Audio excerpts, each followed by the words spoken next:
graça e a paz de nosso Senhor e Salvador Jesus Cristo esteja em cada coração. Mais uma vez, convidamos a todos para juntos compartilharmos deste momento de adoração e proclamação da palavra do Senhor.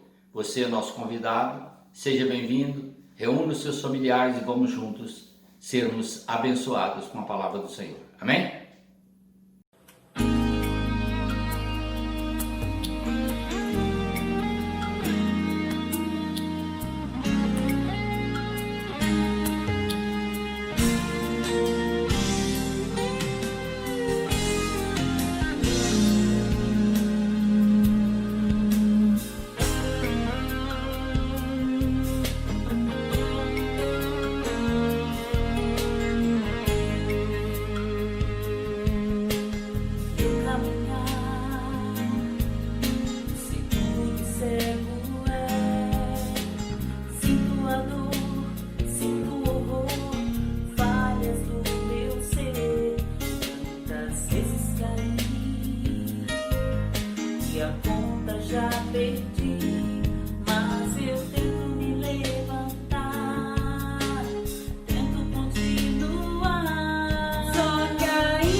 Então eu dou por dar-me tua mão, por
Vamos convidar os irmãos para juntos compartilharmos de uma leitura no livro de João, capítulo 20, a partir do verso 24.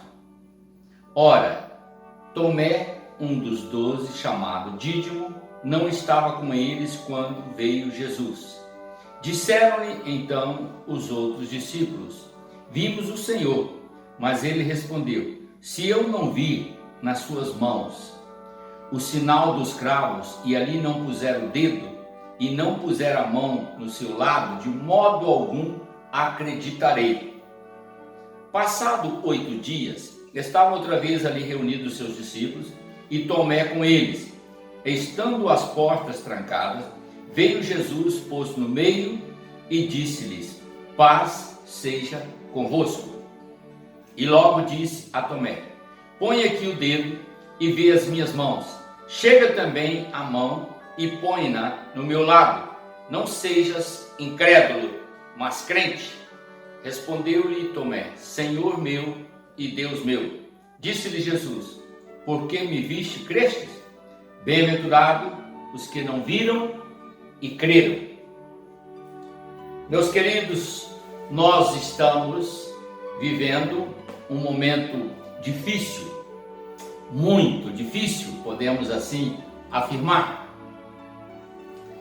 Há alguns meses atrás, quando havia a notícia do Covid lá na Ásia, a igreja estava forte, unida, os templos cheios, pessoas cantavam, louvavam, adoravam ao Senhor, muitos templos, pastores felizes com as suas igrejas cheias, os membros da igreja se dirigiam todos aos cultos, havia muita alegria, muitos abraços, muitos momentos de confraternização, e aí surgiu a pandemia. Bom, o Conselho de Saúde advertiu para que todos se recolhessem e não haveria mais possibilidade de termos reuniões ou aglomerado de pessoas. Isto fez com que nós todos pudéssemos nos recolher. Começamos então uma nova etapa na vida espiritual. Pela primeira vez eu tive que começar a gravar algumas mensagens e jogar no ar. Meu propósito, alimentar o rebanho que o Senhor me confiou, mantê-los unidos para que a batalha que viria pela frente não pudesse causar nenhum embaraço, mantivesse o rebanho unido, forte, saudável e apresentável a Deus e aprovado por Deus. Aí começa as dificuldades. As enfermidades trouxeram um grande balanço social. Nossa nação ficou realmente muito desajustada. Embates políticos, dificuldade de entendimento até mesmo entre pastores e denominações, quanto à permanência nos templos, alguns sendo acusados de não ter fé e outros arrogantemente se dispondo a desafiar aquilo que é chamado de uma pandemia. Resultado disso, muitas lágrimas, muitas dores, muitas mortes, muitas enfermidades e muita desolação. Aqui nós temos um quadro realmente difícil, mas queremos entender esse quadro. E aí, essa preleção que fizemos tem como propósito trazer ao coração e à mente de todos os ouvintes uma ideia. Como será no amanhã? Não há nenhuma resposta para isso. A ciência não pode responder, nenhum governo pode responder, nenhum pastor pode responder. Somente o Senhor tem essa resposta. Só Ele é capaz de responder como será o amanhã. As escolas pararam, o governo paralisou, a economia decaiu e as dificuldades aumentaram. 14 milhões de pessoas desempregadas, isso contabilizado, sem contar os que não estão contabilizados. Mas há uma visão da igreja que esta não poderia ser tocada, porque a igreja pertence a Jesus Cristo. A igreja não pertence a pastores, e nem mesmo os templos é a referência de poder e ação de Deus. Mas a fé na palavra que é anunciada, pois a própria Bíblia assim nos adverte. Quando ouvimos a palavra, nós acrescentamos fé em nosso coração. E esta palavra está sendo pregada. Centenas e milhares de pastores anunciam a palavra de Deus todos os dias. E esta mesma palavra, pregada, a uns é alimento nutritivo, a outros é motivo de desprezo e escárnio, porque não aceitam um sistema de culto em que eles não apreciam. Defendem o direito de ser atendidos nas suas petições. Creio eu que Tomé simboliza muito bem esse tipo de crente. Observem bem, Jesus morreu e ele foi sepultado. Depois começou a notícia de que Jesus havia ressuscitado. Ele já havia dito que ia ressuscitar no terceiro dia.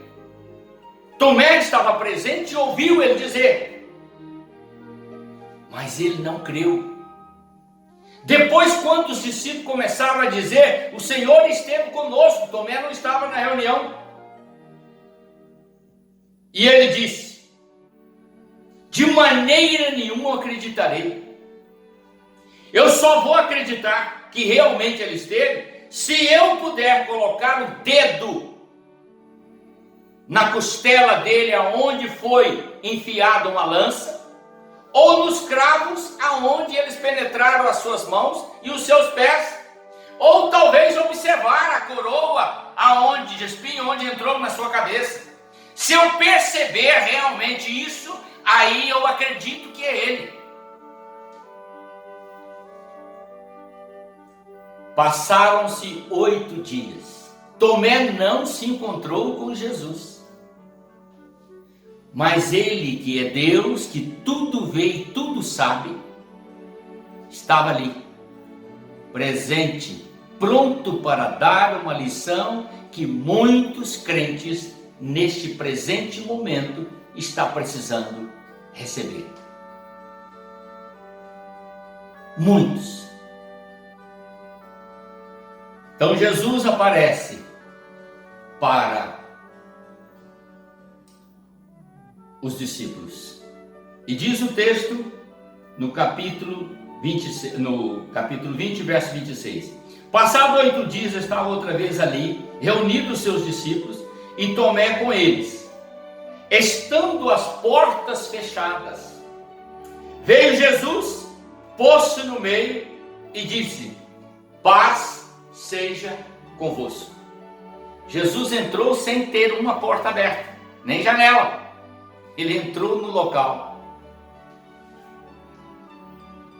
e logo disse a Tomé, assim que ele cumprimentou, a paz seja convosco, ele se dirigiu a Tomé. Põe aqui o dedo, Tomé, e vê as minhas mãos. Chega também a mão e põe-na no meu lado. Não seja incrédulo, mas crente.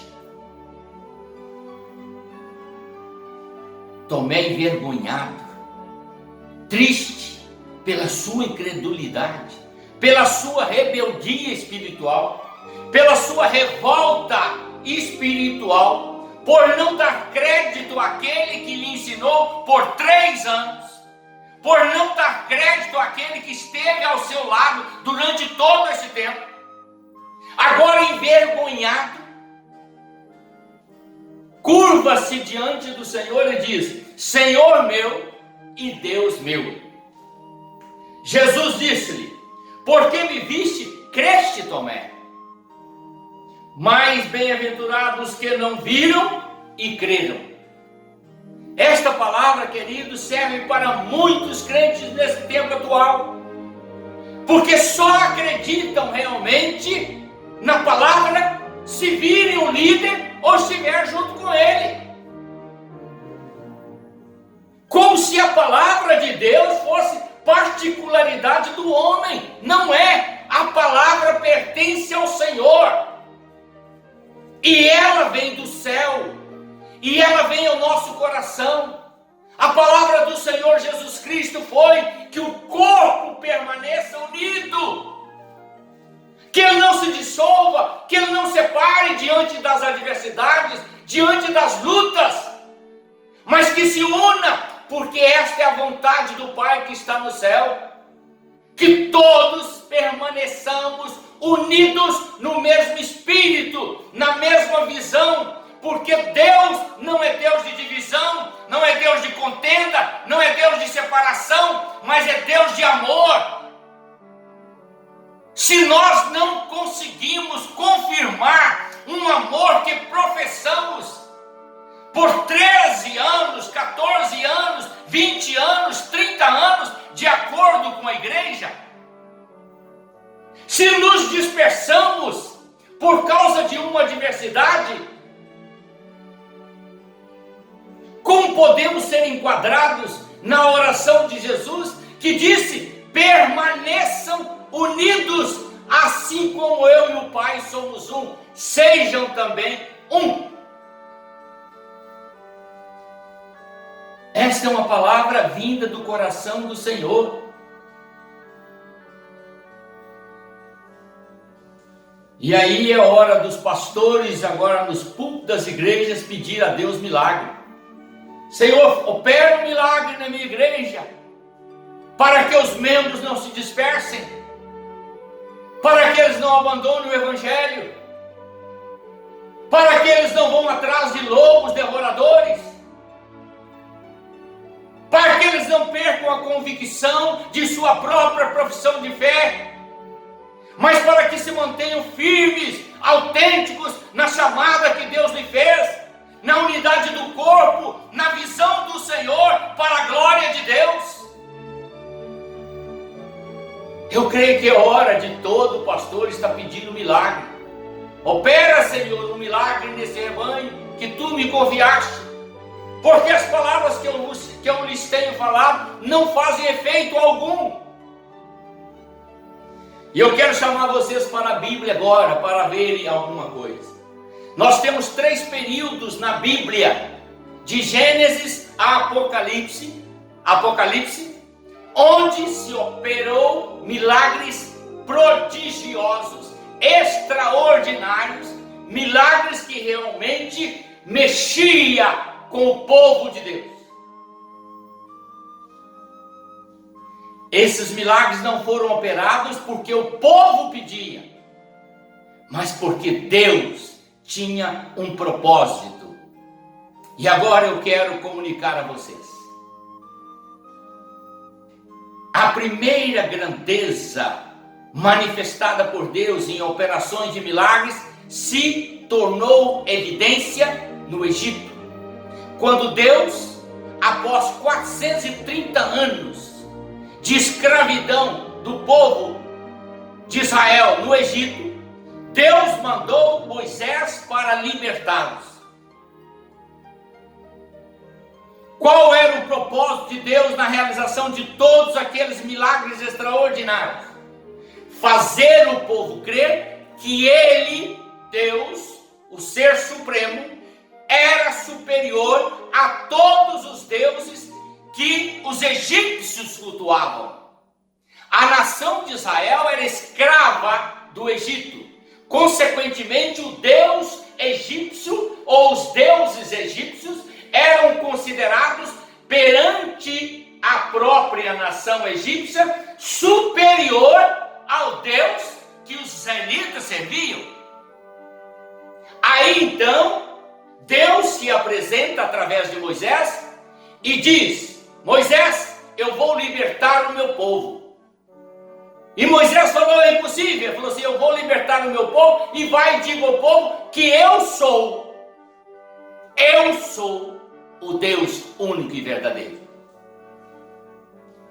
Todos os milagres operados dentro do Egito tiveram como propósito mostrar ao Egito que o Senhor é Deus superior, e mostrar aos israelitas: vocês têm um Deus que é superior a todos os deuses do Egito. Depois o Senhor continuou operando durante a travessia do deserto alguns milagres para comprovação da liderança de Moisés. É o servo que eu escolhi para conduzir vocês. Acabou a fase, acabaram-se os milagres. Josué teve que lutar a espada dura junto com todo Israel para conquistar Canaã. Vem o período dos juízes, depois o período dos reis, e a coisa fica feia. Mas aí Deus levanta Elias, e através de Elias Deus opera milagres tremendos e extraordinários. Qual o propósito daqueles milagres? Mostrar à nação de Israel, que estava centralizada em 10 tribos do norte, que Deus é superior a Baal. Israel tinha se curvado a Baal e o servia noite e dia, e desprezaram a Deus. O Senhor reacende a fé no coração daquele povo através de Elias, manifestando um poder superior a Baal. No entanto, queridos, Elias se sentiu só, como todo líder diante das adversidades. Foi abandonado, desprezado, a ponto de cair em depressão. Então Deus tirou Elias e levantou Eliseu, com a mesma autoridade, com o mesmo poder, transmitindo milagres extraordinários, exemplificando a presença real dele dentro de Israel. Até o último dia da vida de Eliseu, cessaram os milagres. Os profetas que vieram depois de Eliseu não realizaram milagres, porque o período de milagres tinha um propósito: atrair o povo e fazer com que a sua fé fosse renovada no Deus vivo, porque eles haviam desprezado o Senhor. Agora Deus traz Jesus ao mundo, e este é o terceiro e último período. E Deus então manifestou-se poderosamente na pessoa de Jesus Cristo, o Filho do homem, ou Filho do Deus vivo, que estava encarnado no homem. Jesus fez todos os tipos de milagres. João esclarece a razão pela qual Jesus fez todos os tipos de milagres. E eu vou ler para você. Preste atenção. Capítulo 20, verso 30 e 31. Na verdade, fez Jesus diante dos discípulos muitos outros sinais que não estão escritos neste livro. Estes, porém, foram registrados para que creiais que Jesus é o Cristo, Filho de Deus, e para que, crendo, tenhais vida em seu nome.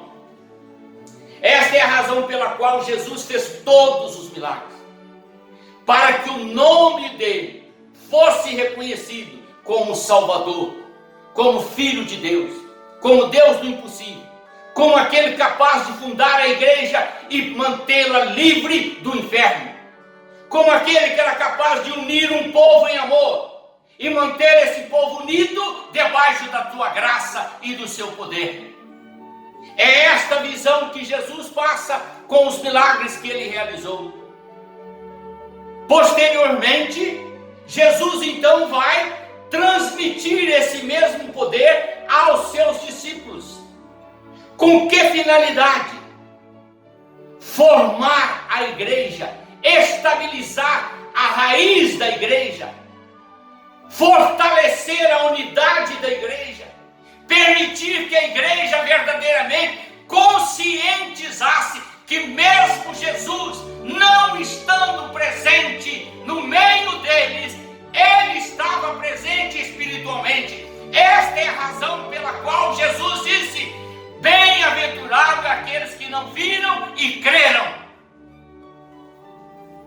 Crer em Jesus é crer no Deus espiritual, no Deus vivo, no Deus que está presente dentro da sua casa, no Deus que está presente no seu trabalho, no Deus que está presente quando você está no ônibus, no Deus que está presente quando você está orando, seja onde for.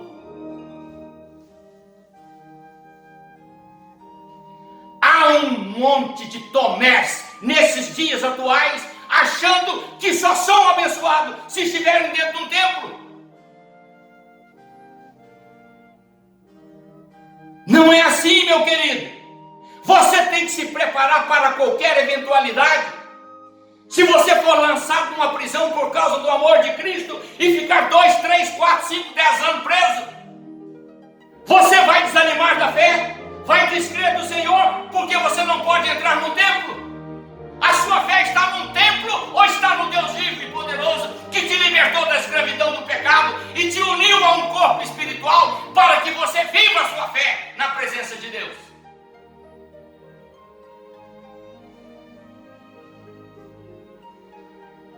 Eu creio que nós estamos tendo mais Tomés do que servos do Senhor. Mas o Tomé, ele se libertou da sua incredulidade, porque quando ele ouviu a voz de Jesus, ele disse: Senhor meu, Deus meu. Eu creio que é hora, meu querido irmão, minha querida irmã, é hora de você lembrar das múltiplas bênçãos que você teve no seio da igreja, enquanto Deus permitia que ela estivesse unida, prestando culto a Ele. E lembrar que você tem irmãos que te amam, pastor que te ama.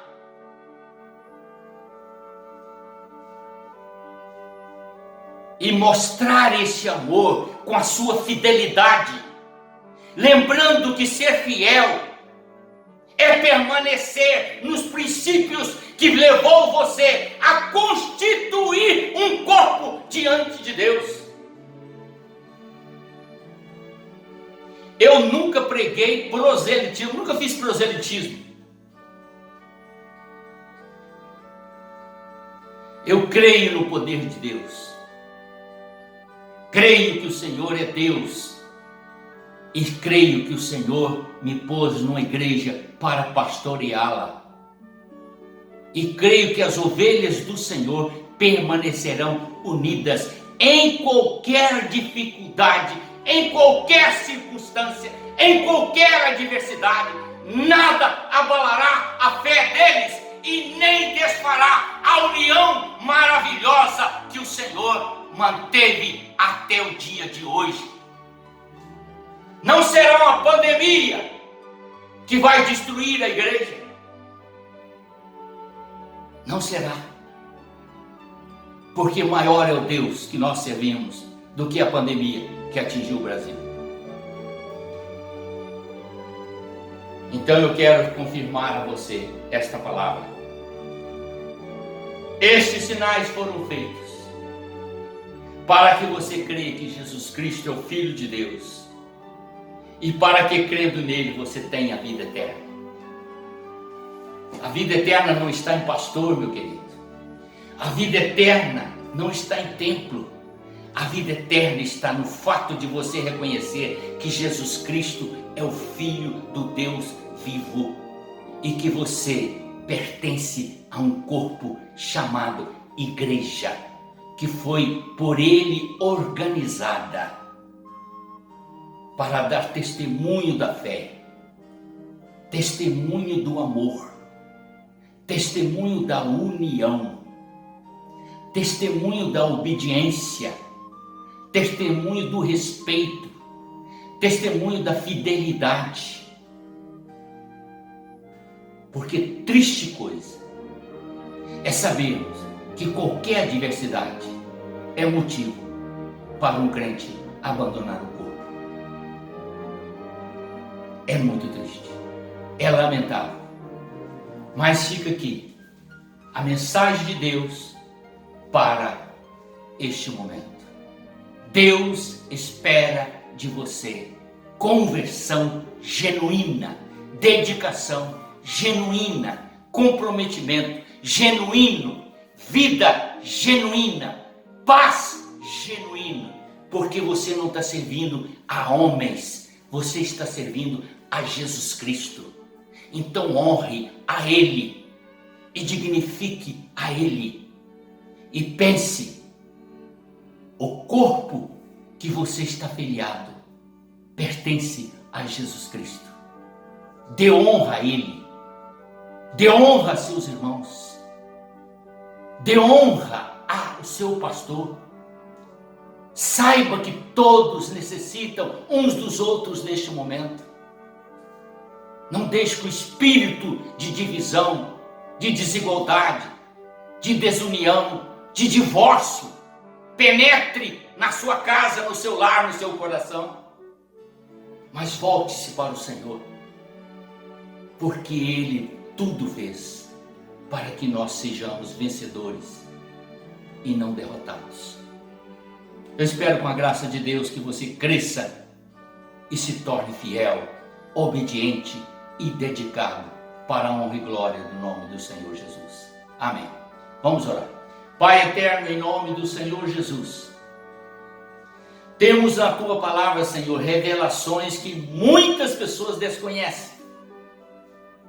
Até mesmo na realização de milagres, que é tão proclamado por homens que tentam usurpar o poder que a eles não foram dados. Porque todo milagre tem um propósito. O Senhor verdadeiramente é o mesmo ontem, hoje e será eternamente. Mas a Tua palavra nos revela que até mesmo na exposição e na manifestação dos milagres, há um motivo, há um propósito, e esse está no Teu coração e não no coração do homem. Todos os dias somos abençoados por Ti, todos os dias milagres são realizados, mas não porque nós somos os milagreiros, mas porque somos dependentes da Tua misericórdia, e é nesta misericórdia que é operado o milagre. Por isso, ó Pai, nós que somos pastores, que vivemos esse momento de tanta dificuldade, que ficamos desolados por ver atitudes que não deveriam ser tomadas, que o Senhor conforte, acrescente a fé, o amor e a unidade no coração de todos. É a bênção que eu te peço em nome do Senhor Jesus. Amém.